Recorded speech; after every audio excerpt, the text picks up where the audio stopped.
একটু কঠিন লাগবে এই ম্যাথটা। দেখো তোমাকে বলছে এই যে দেখো একটা বৃত্তের আদর্শ সমীকরণ দিয়ে দিছে, দিয়ে বলছে বৃত্তের ব্যাসের সমীকরণ নিচের কোনটা।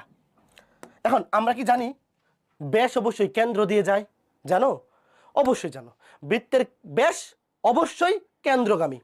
এখন তুমি আগে এই বৃত্তের কেন্দ্র বের করো, বলো তো এই বৃত্তের কেন্দ্র কত? এটা তো মনে মনেই কেন্দ্র বের করে ফেলা যায়। এক্স এর শখকে -2 ভাগ 6, ওয়াই এর শখকে -2 ভাগ -2। দেখো এটা মনে মনে কেন্দ্র বের করে ফেলবে। এখন দেখো তোমাকে বলছে নিচের কোনটা এই বৃত্তের ব্যাস, তো ব্যাস অবশ্যই কেন্দ্রগামী, তার মানে এই কেন্দ্রটা অবশ্যই ব্যাসের সমীকরণকে সিদ্ধ করবে, তাই না?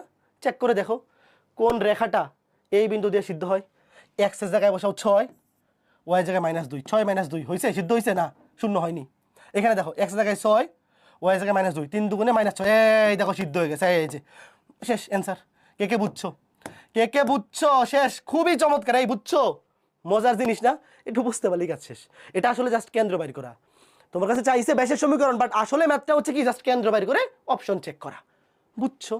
বৃত্তের ব্যাস অবশ্যই কেন্দ্র দিয়ে সিদ্ধ হবে। তো তুমি এক্স এর জায়গায় এখানে বসাও 6, ওয়াই এর জায়গায় বসাও -2, তাহলে 3 দুগুণে -6, দেখো 6 থেকে 6 গেলে 0, তাহলে 0 সমান 0, এটা সিদ্ধ হয়ে গেছে, বাকি কোনোটা সিদ্ধ হবে না।